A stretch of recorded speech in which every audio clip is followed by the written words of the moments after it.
Pagbasa mula sa aklat ng mga bilang. Nang matiyak ni Balaam na talagang gusto ni Yahweh na basbasan niya ang Israel, hindi na siya humanap ng palatandaan tulad ng dati. Tumanaw siya sa ilang at nakita niya ang kampo ng Israel, sama-sama bawat lipi. Nilukuban siya ng Espiritu ng Diyos at siya'y nagsalita. Ang pahayag ni Balaam na anak ni Beor, ang pahayag ng taong may malinaw na paningin. Ang pahayag ng nakikinig sa mga salita ng Diyos at nakakakita ng pangitain buhat sa makapangyarihan.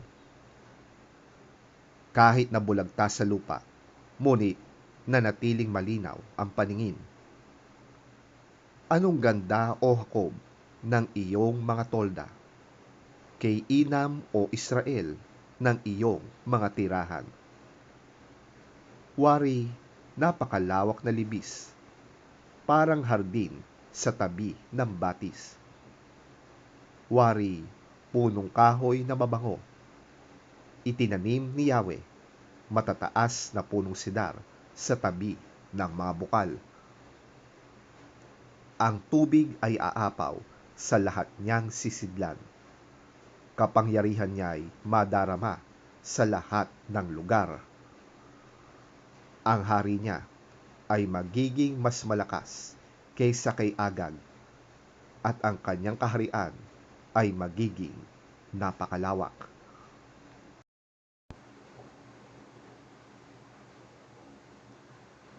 Muli siyang nagsalita. Ang pahayag ni Balaam na anak ni Beor, ang mensahe ng taong may malinaw na paningin.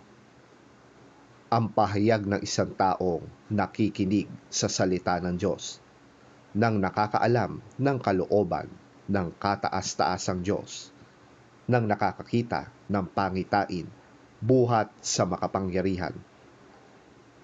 Kahit nabuwal sa lupay, malinaw pa rin ang aking paningin. Mayroon akong nakikita, ngunit hindi pa ngayon magaganap. Nakikita ko ngayon ang mangyayari sa hinaharap. Mula sa lahi ni Jacob ay lilitaw ang isang bituin. Sa lahi ni Israel ay may maghahari rin.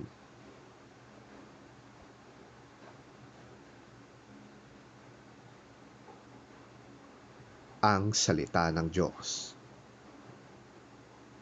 Salamat sa Diyos.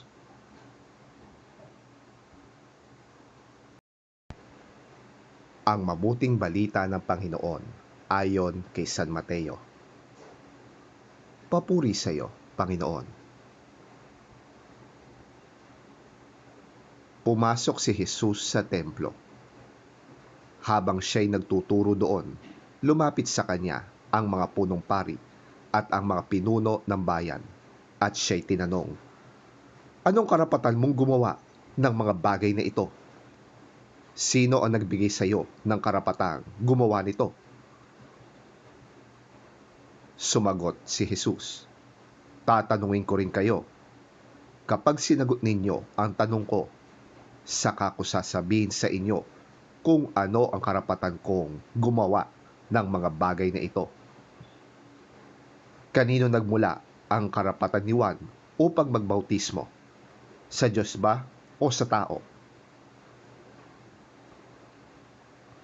Kaya't sila'y nag-usap-usap. Kung sasabihin nating mula sa Diyos, sasabihin naman niya sa atin, "Bakit hindi niyo siya pinaniwalaan?" Ngunit kung sasabihin nating mula sa tao, baka naman kung anong gawin sa atin ng mga taong bayan, sapagkat kinikilala ng lahat na si Juan ay isang propeta. Kaya't sumagot sila kay Jesus, "Hindi namin alam." Sinabi naman niya sa kanila, "Hindi ko rin sasabihin sa inyo kung ano ang karapatan kong gumawa ng mga ginagawa ko."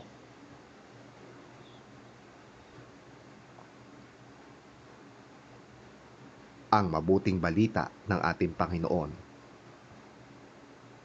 Pinupuri ka namin, Panginoong Hesukristo. Jesus entered the temple courts, and while he was teaching, the chief priests and the elders of the people came to him. By what authority are you doing these things? They asked. And who gave you this authority? Jesus replied, I will also ask you one question. If you answer me, I will tell you by what authority I am doing these things. John's baptism, where did it come from? Was it from heaven or from men? They discussed it among themselves and said, If we say from heaven, he will ask, then why didn't you believe him? But if we say from men, we are afraid of the people, for they all hold that John was a prophet. So they answered Jesus, We don't know. Then he said, Neither will I tell you by what authority I am doing these things.